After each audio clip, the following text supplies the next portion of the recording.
Hello, I'm Roberta Rakauskaitė, Project Assistant at Geopolitics and Security Studies Center, and I will be moderating today's discussion on parliamentary elections in Armenia, which just happened yesterday. And I'm happy to introduce everyone to our discussion participants from different fields of expertise. And today with us, we have associated expert from at Geopolitics and Security Studies Center, Denis Cenusa, NARA journalist Sigita Vegytė, and Monika Tamulaitytė, head of communications at Repsense. And so with 94% of votes counted, so far, 3 parties have crossed the required 4% threshold.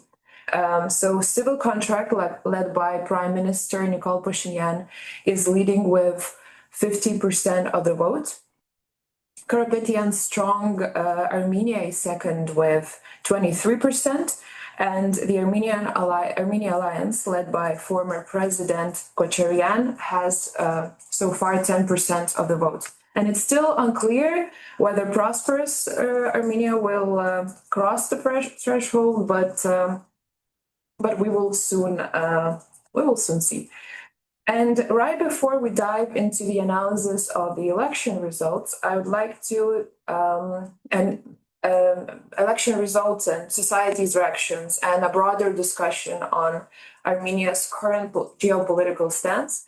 I'd like to turn to Ekaterina Royaka, who is joining us as an OSCE election observer in Armenia.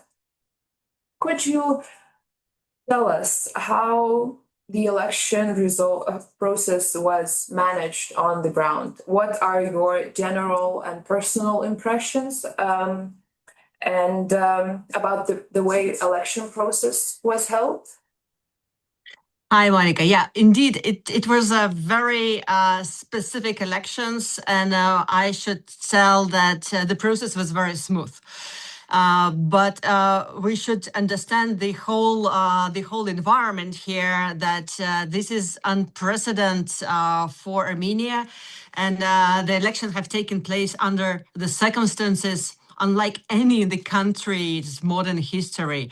Well, the country still remains deeply affected by the loss of Nagorno-Karabakh, negotiations with Azerbaijan, growing tensions with Russia, economic uncertainty. It was especially several days before, it was very clear how polarized the population is, how many, and despite all of that, Armenia continues to stand and show during yesterday's election that it is the country that, even in these difficult circumstances, can genuinely hold competitive democratic elections. The overall process was quite smooth. There was a lot of police around the polling stations, but the people were very calm, I would say. There were a lot of queues. The stations have opened at 8. We have started our work at 6:30, preparing for the opening, and then of course the closure was also very interesting. The process was a bit different. Every single voter have been handed with 18 voting papers, the ballots, and they have to choose only one and leave only one in the envelope. It was for the first time, so seniors have been facing a bit of problem with that, but there was a lot of explaining, a lot of emotions, lower. And at least in our closing station, there was not so many envelopes that were not legit because some of the voters have put more than one ballot in the envelope, or because of the other reasons. In most stations, there were proxies from all the political parties, or most of or the leading opening parties. Sometimes there were more emotions regarding them, but the heat, of course, goes into the closure. Otherwise, Otherwise, I would say that the process was quite smooth, well organized. Of course, in the end, everybody was already tired, and counting votes was a very endless process. There was counting, recounting. In every single station, there was a camera installed. So, you can see the process online. So if there are any questions or any official remarks on that, we could also see how did it look on the screen. And another thing, that it was a very popular election, not only because of the show up of the population, which was more than 10 percentage point higher than the previous elections, but also because of the attention and interest from the abroad. International observers were everywhere, literally everywhere. And there are more than one team usually in one station at the same time. We also saw observers from CIS countries, but they were not so patient. Usually they come just for a couple of minutes, give some marks and run away. But the international observers were everywhere, pretty much in every single point of time. So I would say, and I would definitely congratulate on the process, but still you can see that it's Monday, it's already 11 o'clock by the local time, and we still do not have all the votes counted. So we are still in the process, but in a way, I could congratulate Armenia with making this exam passed, with a democratic process held, despite, of course, there were a lot of comments before that, and the pressure from Russia and on the social medias was very, very clear. And it stood up also compared to the other elections in the other countries. Were there many infractions noticed? Not so many, I would say. Some procedures were broken but very minor. Although I think that roughly in 2000, almost 2,500 stations, only in 300 there are some minor things or tensions or distractions, but a lower and the official result of OSCE will be just coming in 3 p.m. But such a spoiler here, that lower the process was smooth, and all of our observers, and we have observed out from the 2,500, we have observed and we were present in more than 1,500 places all over the Armenia. And less than 3% were kind of questionable. So all the process was very smooth. But of course, the people and the results, the results were heavily questioned regarding the economic pressure, which was used as a political instrument. And chronologically, well, I'm an economist. It was also up to my interest to look how precisely and chronologically Russia tried to introduce these pressures, starting from warnings and then coming to the hearing on economic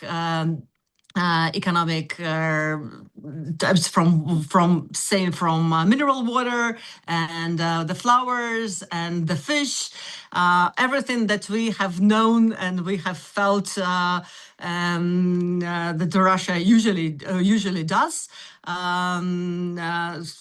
Rising taxations, phytosanitarian questions and problems, stopping exports, etc., etc.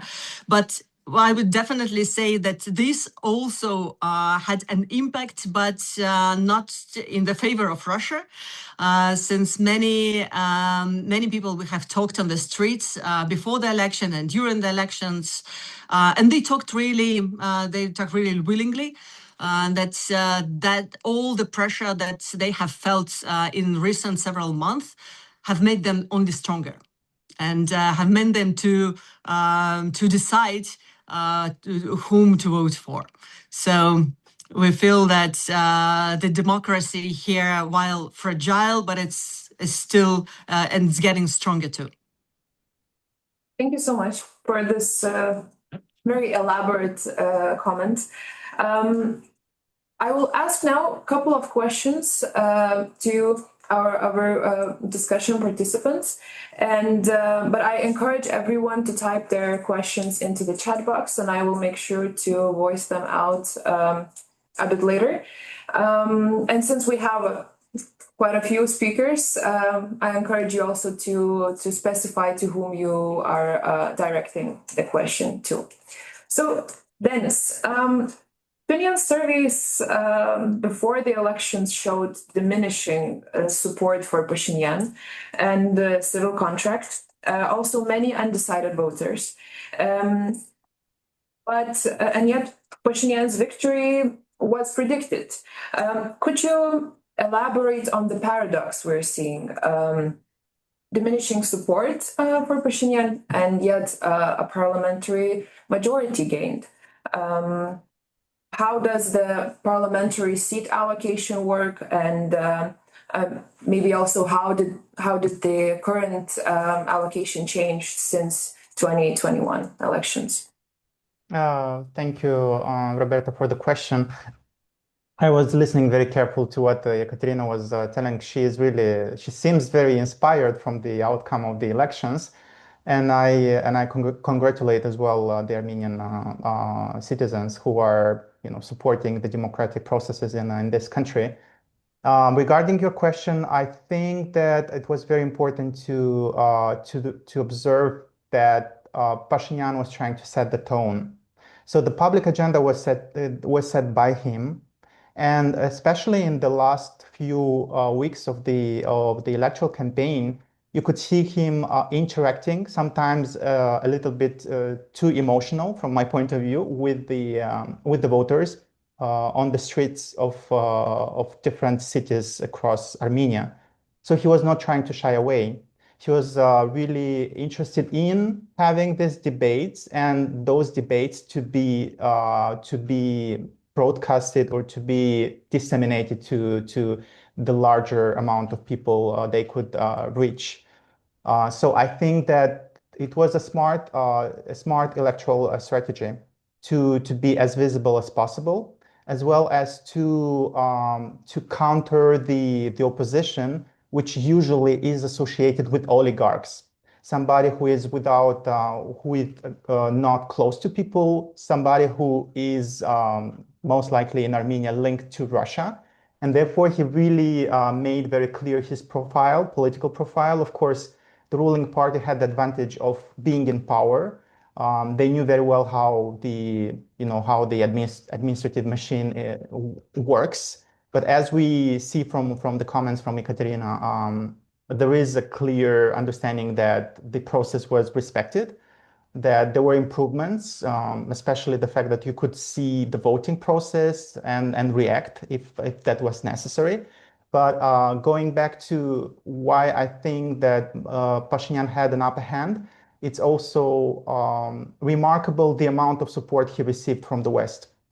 I think that we have to also admit that while Russia was using economic pressure, which it did in the past against Georgia, Moldova, Ukraine, I think these were the most visible case studies in the past. There was also a very interesting, I would say, coalition of external actors, starting from Turkey and ending with the US, which are openly supporting Pashinyan. It's not just trying to give some benefits in the form of opening the market to save the growers, producers of flowers, like it was in the case of the Netherlands or Latvia, but it was literally the leaders of those countries supporting re-election of Pashinyan as the prime minister of the country. I think that this combination of his personal charm and his personal drive in talking to the voters, being present on the ground, as well as this external support that was somehow either offsetting or diminishing the Russian factor, they were a perfect ingredient for Pashinyan to do well in these elections. And then how do you see these results affecting further key geopolitical decisions regarding relations with Russia, Azerbaijan, Turkey, and for that matter also the EU. How do you see that connecting?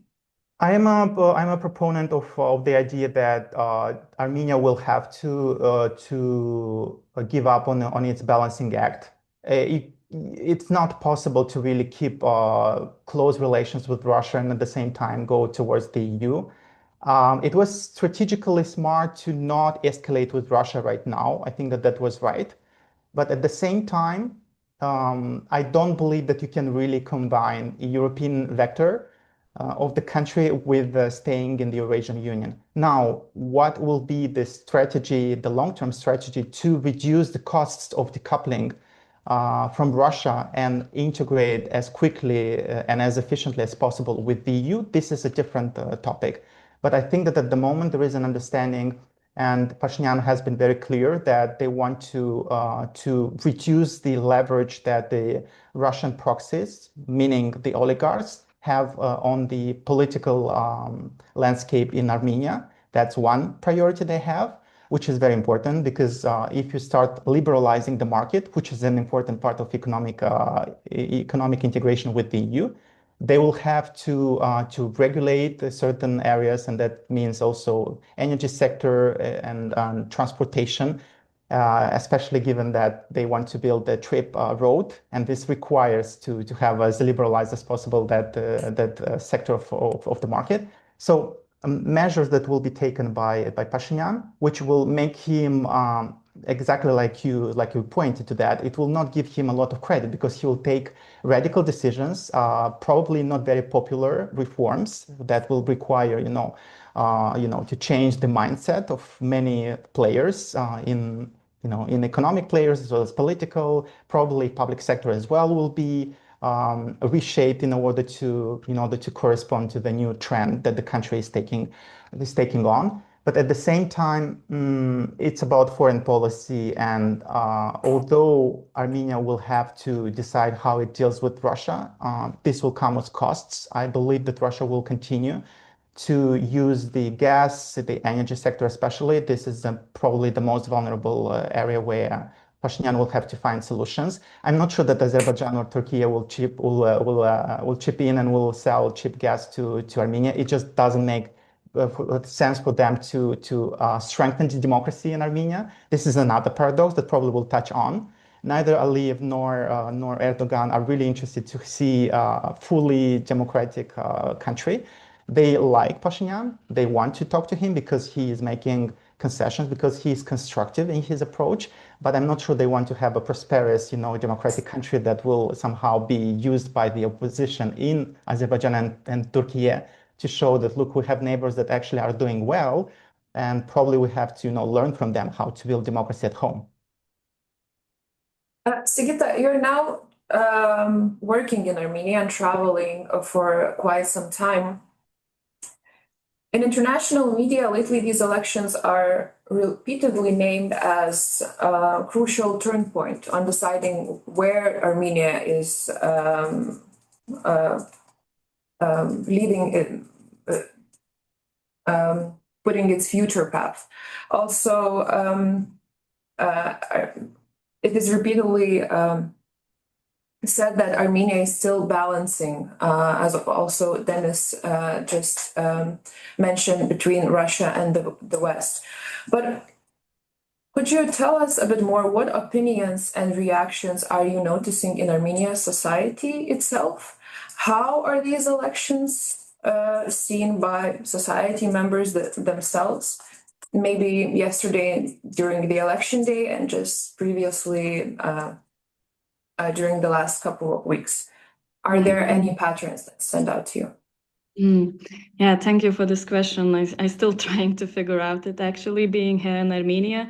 And I think many important things was already told, and what Yekaterina mentioned, like society being divided and like people still like grieving the lost Karabakh. Also, like they feel betrayed by Russia, for instance.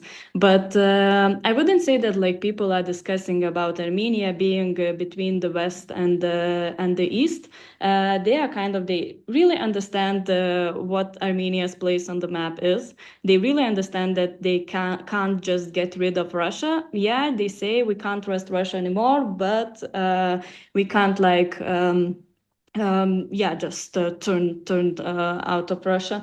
Also, like what we see, like Pashinyan gained like 50% of votes, but I would say like most of the people were voting not for Pashinyan, but they are voting against others, and especially the main opposition parties. They are related to a former government, and especially older people. They remember this government, and they really don't want to come back to these times like led by corruption, oligarchy. They kind of I remember what woman I met in Pashinyan's rally. She said that after the revolution, now she doesn't feel this fear in the streets. Now she kind of has this feeling of safety, which is very important for people. So they're kind of, some of them, they're not voting for Pashinyan. And Pashinyan himself is like very personality who is like polarizing people. There are a lot of people who hate Pashinyan. For instance, I have one friend. He kind of supports Pashinyan's policy, at least from our discussions. I understood so, and I told him like, "Oh, so you're gonna vote for Pashinyan because it's kind of obvious that you support his policy." And he was like, "No, I don't like Pashinyan. His rhetorics and everything. I don't think that he's a good leader, and I don't trust him." And then I asked him, "So what you gonna vote for?" And he said that, "I really hope that I'm gonna be so busy on election day that I wouldn't have go and vote." So and it reflects everything. These elections are like seen by from abroad, that it's like very, very important, and it is very crucial election. But for people, they are super divided. They are exhausted, and they are kind of, yeah, they went to vote, but also like yesterday in Yerevan, I saw like more people enjoying wine days, for instance, because the wine days were organized on the same weekend. I saw just a lot of people just, I don't know, doing the things what they do usually. And also like what's actually is like interesting, I guess, for instance, like Pashinyan is only one leader who like kind of says, who is kind of liberal and saying that gonna bring Armenia to Europe Union, and which could, I think, like that, yeah, and you would expect like young people supporting him, but young people like don't support Pashinyan because they're embarrassed by his rhetorics on Nagorno-Karabakh Armenians, for instance. They don't like his personality. We see like him like showing this hand hurts and like being very sweet, etc. And like Armenians don't like to see this. They are so like, they are kind of, I don't know, feeling allergic of this. So that, yeah, and these young people, they don't have what to vote for. And I talked to them before the election, and they didn't want to vote for Pashinyan. And most of them, they're saying they're gonna vote for, I don't know, parties which are not gonna make to the parliament just because it's so yeah. So what we see from the results and what are my, I don't know, what I'm bringing from Armenia, it's like this super divided society. And like one of the most important things I also want to mention again, this lost Karabakh, and I think that's like huge trauma, and people still don't know what to talk about this, how to talk about this. And people can be like very happy with Pashinyan and his politics on like economy, social things, but when you ask about Karabakh, the emotion just changes, and they are kind of don't know how to talk about this. And also peace agreement, like some people are kind of supporting Pashinyan's peace agenda, but at the same time, people know very little about this peace agreement. They have like very little knowledge. What does this peace mean? What kind of these open borders mean? Because these borders were closed for 50 years. So some people are really afraid because they're afraid of Turks because of genocide. They're afraid of Azerbaijan because of Karabakh. And some people, they're waiting for this borders being opened, but the most important thing that there's like very little discussions on this peace agreement, and the society doesn't know what it's gonna mean in reality. And also why Pashinyan, in my opinion, like won this election. The opposition is like very kind of weak, and they can't offer anything for those who are disappointed of Pashinyan. So would you say that these factors that you just mentioned, the situation of Karabakh Armenians, Karabakh question by itself, also peace deal, are these most dividing questions in at least where for this election period? Yeah, I would say so. Yeah, because like, but the thing is like, I noticed like people kind of don't have like their very clear opinion on that. They're kind of, okay, most of the people, they are saying, like, nobody talks about, okay, let's go to Karabakh and get it back. Even the opposition like doesn't say so, but people kind of, they don't know what they want from this peace agreement. They don't know what they want. They actually don't know how to deal with this feeling of the lost territory, of the lost Karabakh. And they're like kind of, I think like most of the people, they made the decision on the election, like on the election day, and they not necessarily like had like very clear opinion on that. They're like very dividing questions, but I can't like say there's like very clear opinions, or like very, very clear what are these like dividing factors. Yeah, Karabakh is like very dividing, but still I think the main problem is that people kind of do not talking about it publicly. They are not discussing this, so that's why they have this huge hidden trauma, and even in like political landscape, they don't know how to deal with this trauma, and what do they expect from also from Azerbaijan, from Turkey, and how to like make like peace, which would be like which would be suitable for everybody.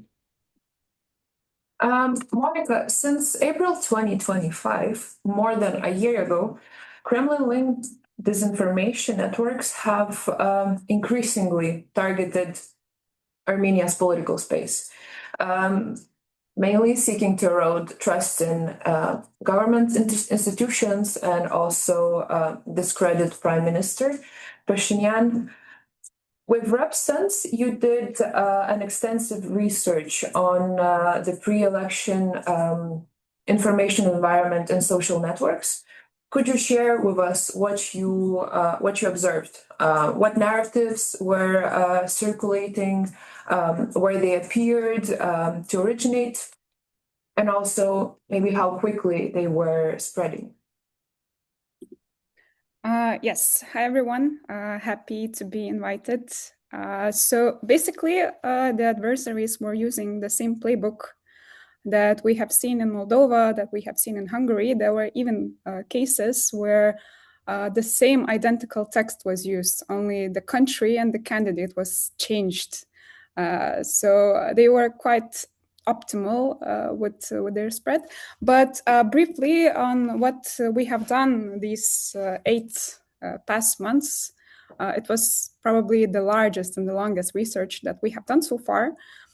So from the last November right up to this week, Repsense monitored the Armenian information space. Essentially, we read the internet at scale, from news websites to Telegram, Facebook, Instagram, TikTok, YouTube, Twitter, also televisions and podcasts. And there were over 1 million media content pieces that we monitored in total over these 8 months.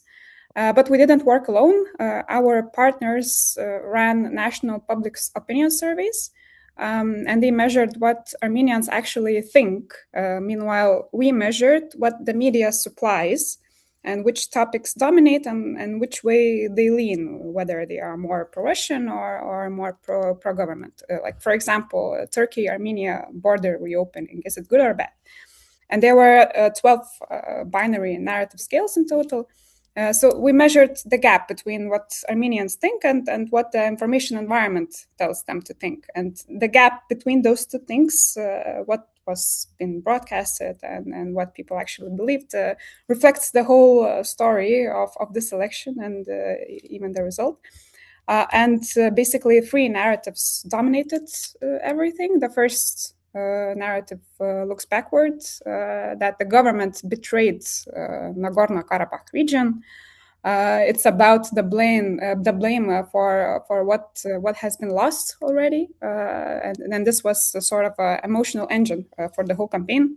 And the most viral content that we measured anchored in this real trauma. But the surveys showed something underneath, that there is a conflict fatigue.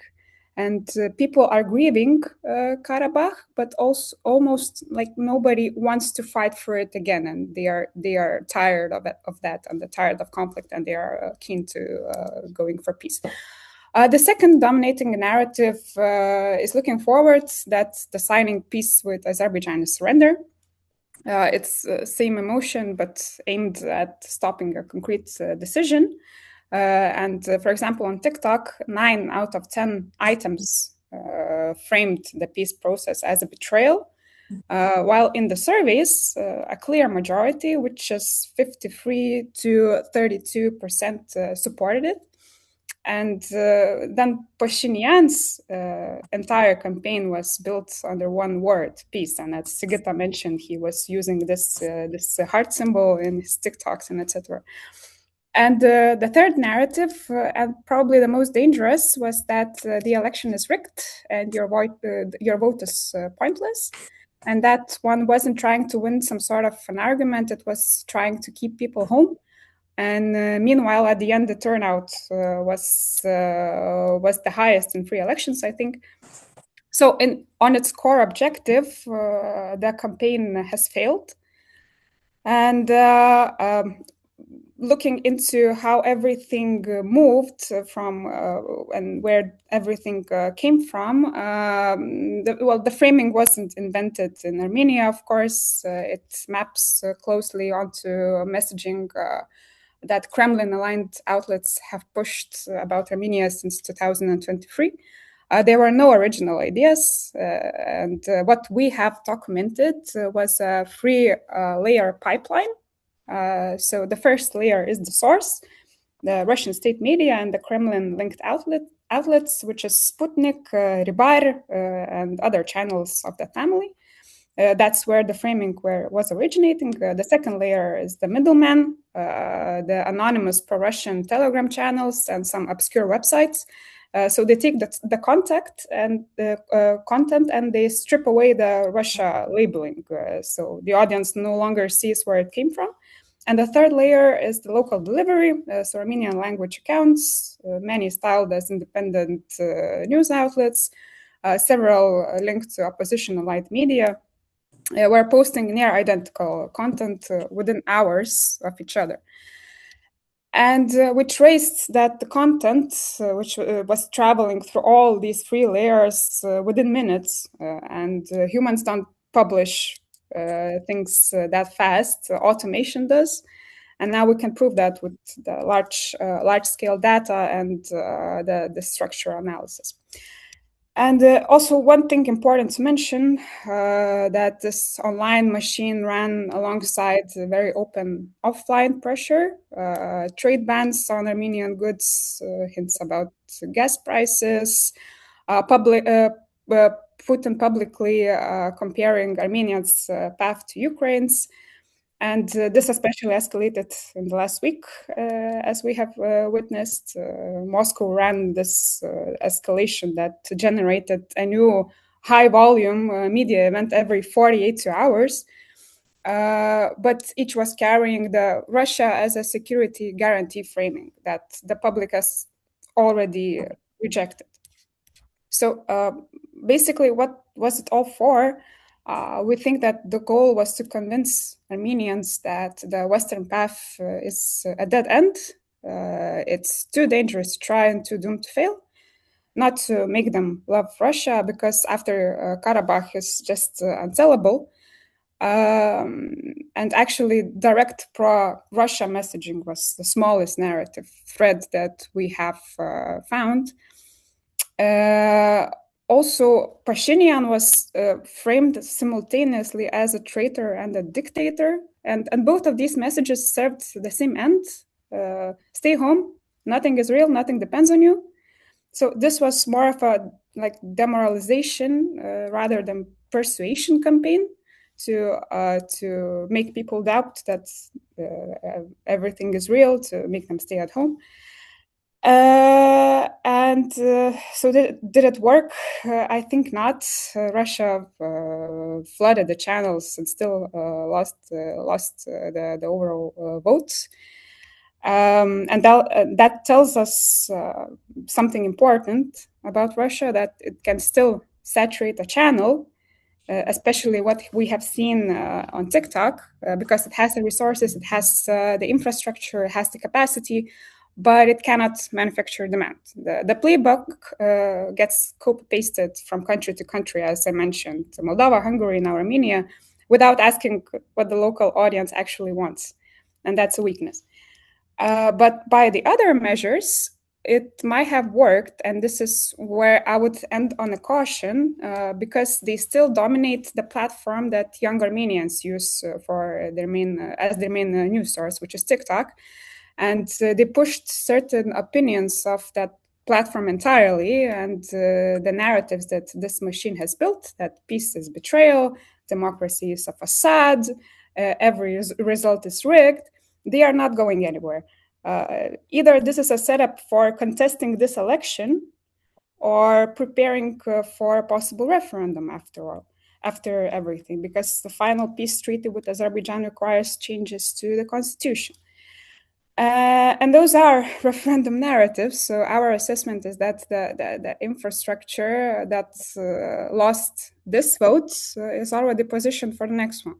And that's something that's worth accounting for. Thank you so much. That was a very specific and uncovering a lot of aspects, information you just provided. And what you just mentioned on peace deal and the need to change Armenia's constitution if the deal is finalized the way it is now in talks with Azerbaijan. Dennis, could you maybe elaborate how do you see it connect? How do you see peace process happening, and your evaluation on the process? Well, I don't see any obstacles for Pashinyan to go forward, because in a way his position was validated by the results of the election. In a way, he has the public mandate to follow his agenda, and his agenda was, I would say, quite transparent. He was saying that he was hinting at concessions that will be made in order to have peace, and his pro-peace agenda will stay on board. So it is not going anywhere. What I think will be more complicated for him is to juggle this in a way opening of the borders with Turkey and Azerbaijan, as well as trying to slow down as much as possible the disintegration from all these linkages that it has with Russia. Because again, in order to survive with his agenda, he will need to diversify. Diversifying means any way to find other markets for, I don't know, for the Armenian brandy or for the Armenian flowers or for other goods, as well as to look for supplies, for secure supply of gas. Maybe it will be swaps schemes so that Armenia can get, gas that comes from Azerbaijan, but it's from Turkmenistan, So there are ways to find solutions for the problems that are of a structural nature for the Armenian economy. And we have to understand that Armenia still struggles with poverty. It has at least about 25% of the population that is poor. It's not as high as in Moldova, for instance, where you have absolute poverty of more than 30%. but there are still issues with social economic benefits that the population might see, going away if the economic security is not taken seriously by the government. So along with pro-peace policies that Pashinyan has to deal with, he will also have to ensure that the living standards are not going down, which means that the assistance coming from abroad, mainly from the EU, as well as most likely from the US, it should be used at its maximum so that it delivers results for the public, so that what exactly Sigita and Monika were explaining, so that this disappointment that exists in the current leadership that has, in a way, renovated its mandate, is not transported to the future electoral cycles. And I agree with what Monika mentioned, that what Pashinyan is going to do vis-a-vis Azerbaijan, which I think is the toughest topic, but not tougher than the dialogue with Russia, is going to have consequences on the future referendum about the EU accession. Keep in mind that this is something that Pashinyan told he is going to do. And I think that his word will be, carefully scrutinized by the public with regard to putting to the referendum the decision of, leaving the Eurasian Economic Union and joining the EU. So I think that what has been created, the maximalist goal of Russia was not achieved. Nikol Pashinyan won the elections, but at the same time, they have obtained the minimum goal, and the minimum goal is to create this setting, which will allow them to probably influence even more efficiently the outcome of the future, processes like a referendum, be it on joining the EU or on the peace deal. I'm not sure that it will go through a referendum. This is quite tricky. I think that they will try to use other legalistic tools in order to make it work. At the moment, the society is still very heated after the elections, and he should come up with the solutions for the economic problems of the country, for the producers, for the farmers. I don't think that they will try to come with innovations related to the politics, unless that's about oligarchs, which I already explained in my previous comment. So also, I'm referring already to the Q&A questions. And Vytautas Dovydaitis' question is very related to what I just asked, just a bit more specific. So you mentioned that a referendum would be needed, but then how would the parliament need to vote, and how many votes would be needed to finalize the peace deal? And I see also Ekaterina typing, so maybe you have an answer. Maybe Ekaterina, you would like to join in, and then I will add. Yeah, well, the ordinary, you need 2/3 of the votes of the parliament to pass, and now we see that it seems that we have the final results already. But from what we can see, I'm afraid that just the Pashinyan party doesn't have this 2/3 of the parliament that is needed for a change. So there might be more talks, and but I think that the main victory is that so-called three-headed party has been defeated, and that was very clear message from the Pashinyan himself. But there's no illusions here. The process will be difficult to gain the structural reforms that Armenia is needed and has been waiting for many years. And that was partially the lack of the reform, or the slow path of the reform was the result that not so many young people were actually appeared on voting as we might have been expecting. Just a quick remark from my side. I believe that because he has, or his party will have, only 61 mandates, as we can see now. This is fewer mandates than the previous time. I believe that what we could see is exactly running away from difficult topics and trying to focus on de-oligarchization, or trying to find a new head for the church, for instance. This is another sensitive topic. So I hope, it's not that I expect, but I hope that they will really focus on finding legally correct solutions for the peace deal and focusing on the long-term objectives, rather than trying to redirect the attention of the public with policies that are important but have a different impact for the development of the country, which is related to oligarchy, obviously, and liberalization of the market, as well as the situation of the church. So I think that the focus should stay with the high stake policies, and not to try to replace them with catchy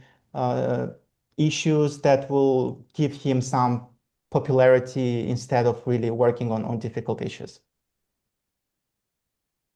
We also have a few questions from Almantas Lika. So I will probably read them and then ask anyone who has an idea to jump in and just comment on it. The first one is, what does it say about Russia's ability to influence Armenia? This is partly what Monika was talking about.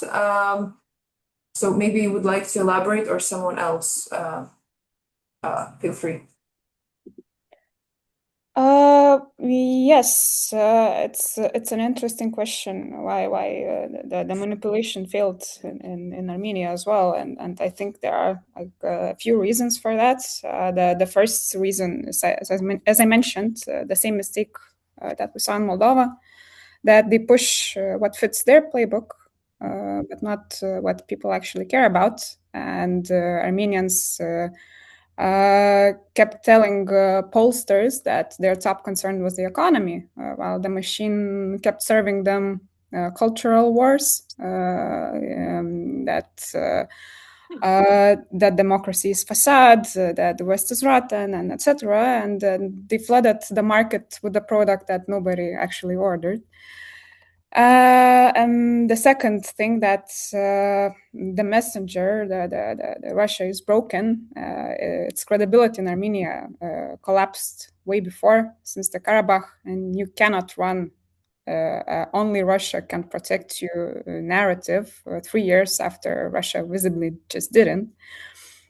And also, it's important to note that the pressure that we have witnessed this last week, a couple of last week, it actually backfired, because every threat from Moscow was a campaign ad for Pashinyan, for his argument that Armenia needs other partners. So it backfired. We saw something similar in Hungary as well, where disinformation campaigns and some fake news were dismantled at a larger scale than the original provocation. So it started to backfire. So thank you. And maybe the one thing that I think it's important to highlight is that just as probably Azerbaijani people in the region, the Armenians are Russian speakers, and Russian language is being used and will be used. I don't think, and we also have very strong connections with the diaspora, as well as Armenian ethnics from Russia. I think that they are important pool of human resource that can be used in the future. They have been voting this time as well. They have, they have visited Armenia to vote. There were different accounts showing that. So I believe that these are two important elements. Maybe the church is the third one. So the language first, then the ethnic Armenians that are very active, I think that they are kind of like inspired. They want to save their country. You have a very interesting but reverse mirror in the case of Armenians. So if you compare to Moldova, so diaspora in Moldova wants to save Moldova and usually vote for, for the pro-EU political parties. And in Armenia, you have the diaspora in Russia that is trying to help its country by voting for, rather pro-Russian political forces. And this is a very interesting remark that we also have to look at carefully, because I think that Russians understand exactly how still the mindset of the 35 plus age population in Armenia works. And I agree that they are testing different narratives with the younger Armenians, as Monika explained, and Sigita faced in her conversations with different people in Armenia. But I would not really undermine the Russian long-term strategy, and I believe that they are trying to capitalize on the mistakes that Pashinyan will make, especially if he's going to be pressured by Azerbaijan to make unacceptable concessions. And the future of the current government depends very much on how much will be the pressure from Baku. And I think that Baku is really interested in squeezing the maximum concessions from Pashinyan. Yeah, and just to add to what have been said already, I think that, well, Armenia is moving politically away from Russia faster than it's moving economically or maybe culturally. Yeah, I totally agree on the Russian language. And you can see that, well, the Russian television is pretty much available here. And there is an information and media influence. There is also the generation divide. While the younger Armenians increasingly are using English, and their English is of good quality, they consume information from, well, global platforms and global sources. But the older Armenians, they mostly speak Russian fluently. And they also quite heavily using the Russian media and well, tend to view Russia as familial, culturally close, and at the same time they don't want to be dependent on Russia. But this pragmatic aspect, the economical aspect, is very important here because well, we should admit that, well, the gas price for Armenia is very important and issue, and the threats that Russia is throwing to Armenia regarding the elections, regarding to the Western path. I think that it might contribute to the seriousness of economic position and economic path of Armenia in upcoming couple of years. Well, for the government, it will be, and for the parliament, ruling party, that would be difficult to find this balance between the economical trade thing and also very clear path towards the Western countries and the support of the Western countries that have been present recently was very important for them too. But definitely, well. We have seen also from the results of the elections that we have this kind of paradox of Armenian society becoming politically less Russian while still remaining economically extremely intertwined with Russia. We have another question that is very closely related to the ongoing discussion. Is EU doing or planning enough concrete steps to help Pashinyan diversify the economy? Or is it only sort of election-related moves instead of a long-term effort? A question by Vytautas Dovydaitis. Who would like to jump in? I will just jump up on the one thing that since the Netherlands have opened their flower market to Armenia, that was already the sign that EU is doing something quick, which is not usually the case. Since this market was blocked since the end of April towards the Russian export, and it was very hurtful to the Armenian flower producers. This another channel have pumped more optimism, and I believe that enough. I'm not sure that there is enough. At least for now, Armenia is doing quite well, but we should also understand that this influx of money was also coming mostly from abroad, not from the structural reforms, not from the economy growing from itself. So the long-term stability from economical point of view might be kind of fragile, and that would be kind of roller coaster that the ruling party should go through. Just to say something on that, I agree that these elections are an inflection point for the Armenian economy. But I think that what has been also contributing, fueling this dependence on Russia is also the implications of the Russian aggression against Ukraine, because a lot of re-export and export went through Armenia to Russia and vice versa. So Armenia, being part of Eurasian Union, contributed to the economy, and it created for more than 4 years, it created different, the intensity was very high in this commercial relations with Russia. I believe that as soon as we see some positive situation in Ukraine and around Ukraine, this also will give more, will clarify for us where the strategy of Armenia can be in this field. But what is important to admit is that the EU doesn't have any DCFTA, deep comprehensive trade area with Armenia, like it has with Moldova and Ukraine. It cannot really liberalize the market as fast as it could have been done if such a legal framework is offered. But what it can give, it's to create trade preferences for Armenian certain goods that are not conflicting with the interests of other producers within the EU. So Armenia is a small economy. Its goods can be absorbed, especially if we take into account exactly what Ekaterina was giving the example of the Netherlands. But we have huge communities of Armenians, in France, for instance, more than 500,000, if I'm not mistaken. So Armenian goods with a good PR, with a good branding, can find their consumers on the European market if the individual member states of the EU are helping, not only the EU. The EU can give a bigger, wider framework, but it's also up to the public support from public budget in Armenia, as well as the private interest in Armenia to find the markets, to talk to the companies in the EU member states and actually solve these issues. Ekaterina? Just a very short remark.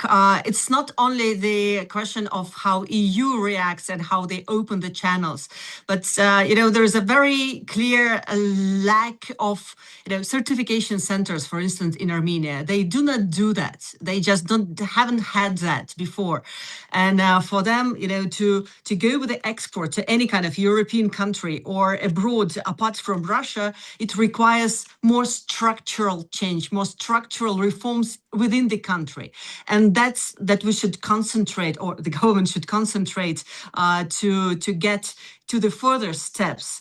Without that, any kind of EU support would be just political support rather than economical. Maybe the last time, because I think that these are very technical things that we are discussing now, but I still want to remind us that Armenia is not the richest country in the region. Of course, it has higher salaries according to some ranking, average salary than, for instance, in Azerbaijan. I don't know exactly whether those data was right or not, but it has potential, but it doesn't have potential to create parallel institutions. Why I'm saying about that, because Armenia has been implementing the customs union procedures of the Eurasian Union. It cannot afford to create parallel institutions. That's why I was saying the moment it decides that it wants to really decouple from Russia, it will come with costs. That's why the EU will have to tap in and give those resources, help, learning from, I don't know, Moldova, even Georgia, because Georgia has been also implementing DCFTA. Georgia is a very good inspiration for Armenia when it comes to visa liberalization, which is also very important in the future economic relations with the EU. It has this dimension of people-to-people contacts, the movement of people. So there are different ways. It's really about where the government will set its priorities, and if it will have reliable partners that will try to come with the know-how as well as the financial assistance to support Armenia to make this switch if it decides to do so. Since our discussion is going to an end, I will ask the last question from audience, and maybe we can do a little round of opinions from each of you very briefly. So what is the single most important implication of these election results for Armenia's future over the next 5 years? And in the brackets, we have security, democratic institutions, relations with the neighbors, some other aspects. Whoever would like to begin.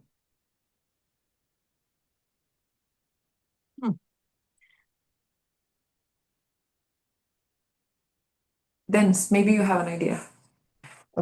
I think that the security and the relations with the neighbors, they go hand in hand. I don't think that you can really decouple that. What I think that it will be also very painful to discuss, it's about the status of the Russian military base.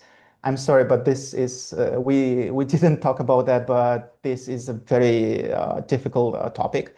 Because unless we have a peace deal that is already, well established, cemented, in mutually agreed guarantees, as well as external guarantees, I don't think that Armenia will really give up on it. I know that we discussed that they have felt betrayed by Russia, but still, according to all the legal interpretation, if you look into the agreement, the military base of Russia involves that Russia will have to react if there is an invasion from the neighbors, not just at the border shooting, which was the case and which actually exposed the Russian organization CSTO that as a paper tiger, so it doesn't do really anything.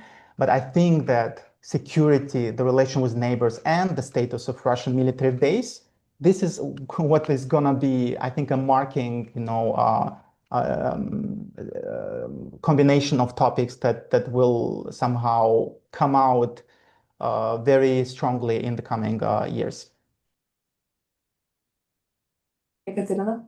Yeah, so I would agree to what have been said, but for me, I think that the most important result for this election in Armenia is kind of reaffirming this democratic path despite the war, despite the external pressures, economic pressures, deep internal polarization, all the sensitive issues that have been so present and have been so felt in the society. And definitely, the election showed that Armenia intends to make their own sovereign choices, and that is extremely important, even while facing significant pressure from East, and also kind of illusional thing that the West will help definitely, but still this direction that they're deciding on their own, that is extremely important. Monika? Yes, I wanted to agree with Denis because we, as researchers, we are careful with drawing predictions, but from what we saw in the public polls, there were those binary narratives where the public was really siding with the side of the peace. Peace as a thing is really important for them because of this conflict fatigue, and also the diversification of partners. These two were really strong, coming strong in the public polls that Armenian audience think it's really important. So I think these two things will play the largest part in the future. Sigita? Yeah, I think everything was already told, and I totally agree with this peace agreement, security, and diversification. Yeah, and this I'm thinking a lot because I remember a lot of people saying to me that during the revolution 2018 they felt that something has changed, and since a lot of people were thinking about leaving the country, etc., it felt like during that night they kind of gained the feeling of agency, which is very important, and I still believe that they have this feeling of agency, and they are kind of in the process of this, very, very Armenian democracy process, but they are still in the process, and I'm really glad that they are not going back, actually, and I hope that they're gonna find more people in politics, not only Pashinyan, like moving country towards more European way, how to say.